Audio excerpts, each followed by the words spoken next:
Come va? E bentornati sul mio canale. Come sempre, prima di iniziare il video vi ricordo di iscrivervi qui sotto al mio canale di YouTube, di attivare anche la campanellina così sarete sempre aggiornati su tutte le prossime novità. Allora, ci sono delle buone notizie che arrivano dall'INPS perché sono usciti dei chiarimenti in merito all'esito dei controlli che riguardano la verifica della condizione di svantaggio e dell'inserimento nei programmi di cura e assistenza e sulla partenza dei pagamenti.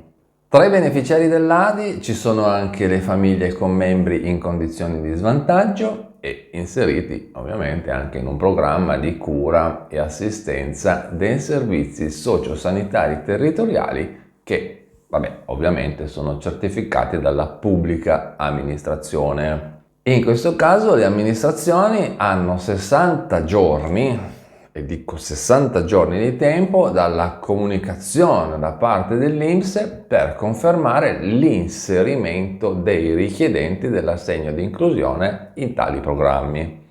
Diciamo che questa potrebbe essere la seconda parte di un video che era uscito 2 giorni fa. Ecco, quindi se volete vedere la prima parte che riguarda i 60 giorni, basta che andate sul mio canale, tornate indietro di 2 video rispetto a questo e vi ascoltate l'altro pezzo. Ma a questo punto vediamo bene di cosa si tratta andando a leggere un messaggio dell'INPS che è uscito il 14 di maggio, quindi diciamo che è un po' che gira questa cosa. Per riconoscere il diritto all'assegno di inclusione ADI, l'INPS deve verificare le condizioni di svantaggio e di inserimento dei programmi di cura e assistenza indicati nella domanda di presentazione da parte del cittadino. Questo processo di verifica, tra l'altro, prevede il coinvolgimento delle amministrazioni che rilasciano queste certificazioni, tra cui i comuni e le ASL. E allora, con il messaggio 1816 del 13 di maggio, cosa succede? Succede che l'INPS informa di aver trasmesso ai comuni i codici fiscali dei richiedenti per le verifiche tramite la piattaforma GEPI. Ma ricordate questa piattaforma GEPI benedetta? Quella che si chiama Gestione dei Patti per l'inclusione sociale, che viene curata direttamente dal Ministero del Lavoro e delle Politiche Sociali e alle ASL tramite il servizio dedicato. E allora cosa succede? Che in caso di conferma e se anche le verifiche degli altri requisiti di accesso alla misura avranno poi esito positivo, le domande saranno progressivamente accolte e quindi di conseguenza messe anche in pagamento, che è la parte che ci interessa di più a noi, i spiccioli, i sgay, i money. I pagamenti saranno quindi disposti il giorno 15 del mese per i primi pagamenti e il 27 del mese per i rinnovi, già come succedeva con RDC, no? Il 15 del mese ci sono i nuovi e il 27 ci sono i vecchi, cioè vabbè, è la cosa diciamo che non è cambiata molto. Ovviamente loro tengono a precisare con la possibilità di 1 o 2 giorni di anticipazione se in concomitanza con le festività. Questo cosa vuol dire? Che se il 27 cade di sabato lo spostano un giorno prima. Se cade di domenica, già come succedeva con RDC, cosa fanno? Loro lo spostano poi al lunedì.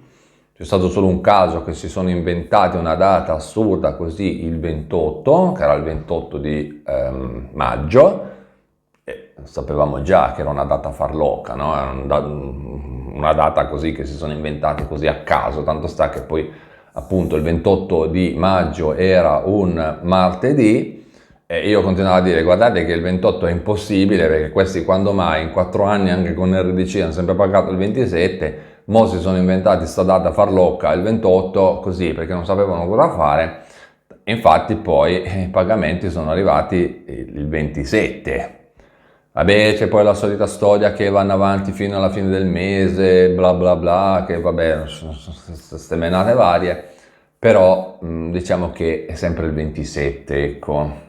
Poi, a partire da aprile, sono state già messe in pagamento le domande di ADI, per le quali non sia stato comunicato all'INPS da parte delle amministrazioni interessate l'esito delle verifiche nell'arco dei 60 giorni, a partire proprio dalle comunicazioni dell'INPS.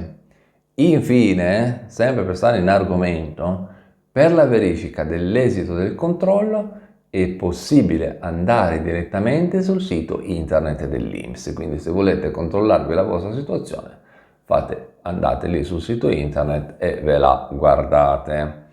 Se non siete in grado di accedere a internet, perché capisco che non è che tutti riescono ad accedere a internet, cioè non è che siamo tutti così telematici, no? Vogliono fare l'Italia telematica, poi alla fine però un po' non vanno le linee, un po' non funziona quello, un po' non funziona quell'altro, un po' non funziona internet, un po' non va il sito internet dell'INPS, un po' non va questo, insomma, è tutto un pacioccone.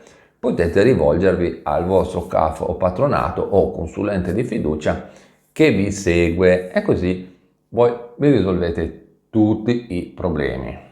Cambiamo argomento e parliamo di un'altra questione. E parliamo di Agenzia delle Entrate. Vogliamo non parlare di Agenzia delle Entrate? No, non possiamo parlare di Agenzia delle Entrate, visto che tra l'altro questo è il periodo clou delle dichiarazioni dei redditi, quindi non possiamo farci mancare gli aggiornamenti per quanto riguarda proprio questo tipo di dichiarazioni. E quindi dalle spese sanitarie agli interessi del mutuo per la prima casa, passando per i contributi previdenziali, i premi assicurativi e bonus edilizi, ci sono delle novità. Sono alcune guide delle agevolazioni delle dichiarazioni del 2024 che sono disponibili da oggi online sul sito internet dell'Agenzia delle Entrate. In questo modo cosa succede? Che i cittadini possono avere a disposizione con informazioni complete e aggiornate, perché ogni anno cambiano le menate, tutti gli anni cambiano le menate, si può avere tutto ciò che occorre per poter usufruire e beneficiare dei vari sconti fiscali di cui l'Agenzia delle Entrate ci dà la possibilità di detrarci le spese e quindi risparmiare un po' di soldi pagando meno tasse. Per agevolare la consultazione di ogni tema, che riguarda ogni argomento, ogni detrazione, ogni agevolazione, quello che c'è una raccolta che si chiama Tutte le agevolazioni delle dichiarazioni 2024 e dedicata, quindi una guida per le spese sanitarie, gli interessi sui mutui, le spese di istruzione, le erogazioni liberali, perché non dimentichiamoci che ci sono anche quelli, premi assicurativi, eccetera, eccetera, eccetera. Chiudono tutta la raccolta, tutte le guide tematiche sui diversi bonus che riguardano la casa, quindi ristrutturazione, riqualificazione, energetico, mobili, super bonus, ciccio, pasticcio e company. Comunque poi se mi ricordo vi lascio qui sotto nella info box, mi raccomando imparate a usare questa info box benedetta, vi lascio i collegamenti diretti a questi messaggi, comunicazioni dell'Agenzia delle Entrate, così ve li potete andare a scaricare. Se vi interessano bonus e detrazioni, lì diciamo che trovate tutto quanto. Oppure non volete andare sulla info box, fatevi una ricerchina su internet e vi cercate agevolazioni delle dichiarazioni 2024 dall'Agenzia delle Entrate e trovate tutto quanto. Prima di concludere, ricordatevi l'opportunità di diventare super iscritti del mio canale di YouTube. Anche qua trovate il collegamento qui sotto nella info box, primissimo collegamento, aprite l'info box, c'è il collegamento e potete diventare super iscritti del canale. Non volete andare nella info box? Niente di più facile, andate nella pagina principale del mio canale, quindi nella home page, sotto il mio nome, subito in alto c'è un collegamento. Voi cliccate su quel collegamento, si apre un menu e da quel menu potete entrare a far parte dei super iscritti del mio canale, entrare in contatto telefonico con me con la super linea telefonica. C'è la possibilità di entrare nella super chat, più tante altre cosine, e poi man mano io comunque quando aggiorno qualcosa lo inserisco direttamente dentro quel link. Quindi andate a visitarlo, fateci un giro sopra e guardate che sicuramente qualcosa di interessante lo trovate. Bene, con questo è tutto, io vi ringrazio per avermi guardato, vi ricordo di iscrivervi qui sotto al mio canale di YouTube, di attivare anche la campanellina così sarete sempre aggiornati su tutte le prossime novità. E noi ci vediamo in un prossimo aggiornamento sempre qui sul mio canale di YouTube. A presto, ciao!